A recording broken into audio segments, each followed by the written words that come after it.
Hi, everybody. I'd like to talk about the idea of culture in Judaism. It's always been somewhat of a issue in the Jewish world is how to partake in secular culture. And I'd like to give us a certain framework on how we deal with that issue.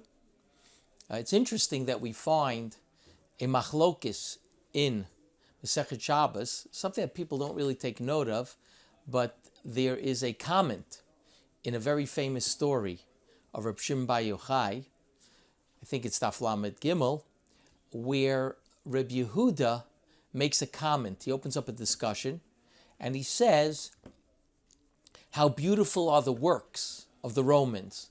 They made beautiful marketplaces, they made beautiful bridges, they made beautiful bathhouses.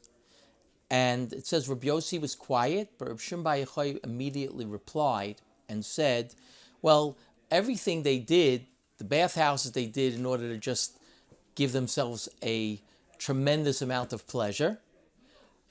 The marketplaces and what we would call today malls, let's say, they did in order to establish their pleasure having prostitutes, right? And the bridges, they were beautiful bridges. They were basically so they can collect taxes on the bridges, tolls on the bridges, and therefore they did it. Okay, so people don't really take note of this part because later on in the Gemara, it talks about that Reb Shimon Bar Yochai had to go into hiding because the Romans felt that he belittled them. But the truth is, Rav Kook says that this is a basic, or the basic, dispute between Reb Yehuda and Reb Shimon Bar Yochai, and I guess we could say a dispute within Judaism on how we look at non-Jewish culture and secular culture. Reb Yehuda felt that even though the Romans may have been doing it for their own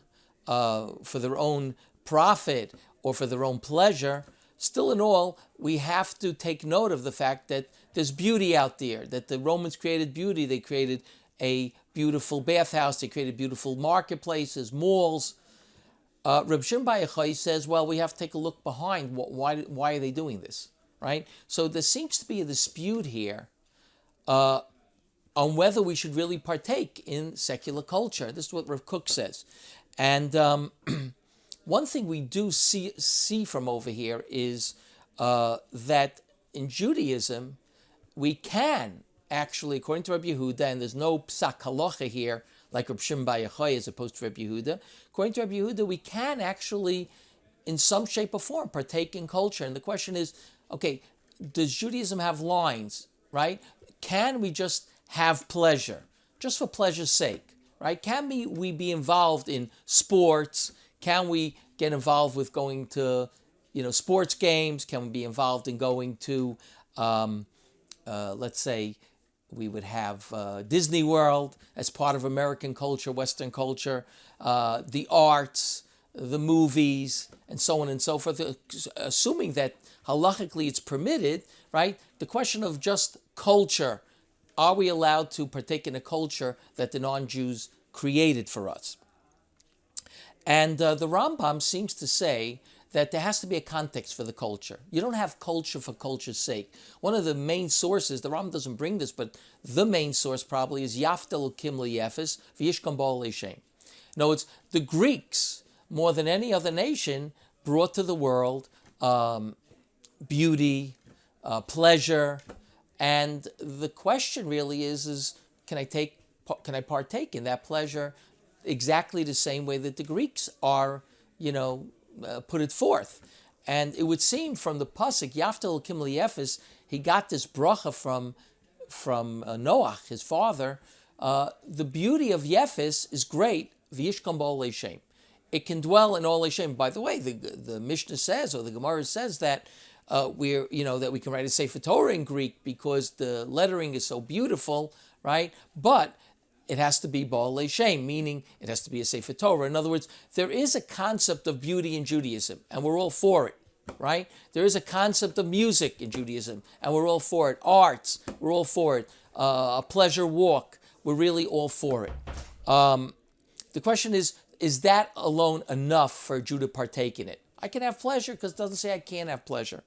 And from the pasuk, it would seem that we really need to have a context. It has to be in Olei Shem. It has to be in some sort of Jewish form. And that's why the Rambam, as I said before, the Rambam makes a comment in Shmona Prakim that we do have to have some sort of context. For the Rambam, the context was, is it going to help me serve God better?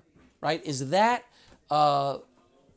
pleasure that I get? Is that sculpture that I view and I gain pleasure and I look into the arts and understand it better, like the greatness of the sculpture, the greatness of the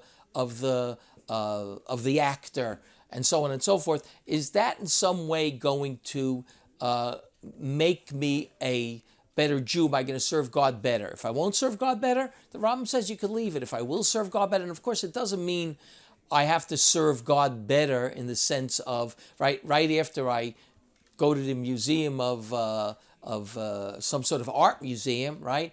I have to automatically daven a better mincha at that time. It means that all in all, the recreation that I take part in, is that going to be good for my spirituality, or is it not going to be good for my spirituality? And that's what we have to really know. We have to know that that a Jew for culture has to have a context. It can't just be pleasure for pleasure's sake, fun for fun's sake, right? It will not be healthy in that shape or form.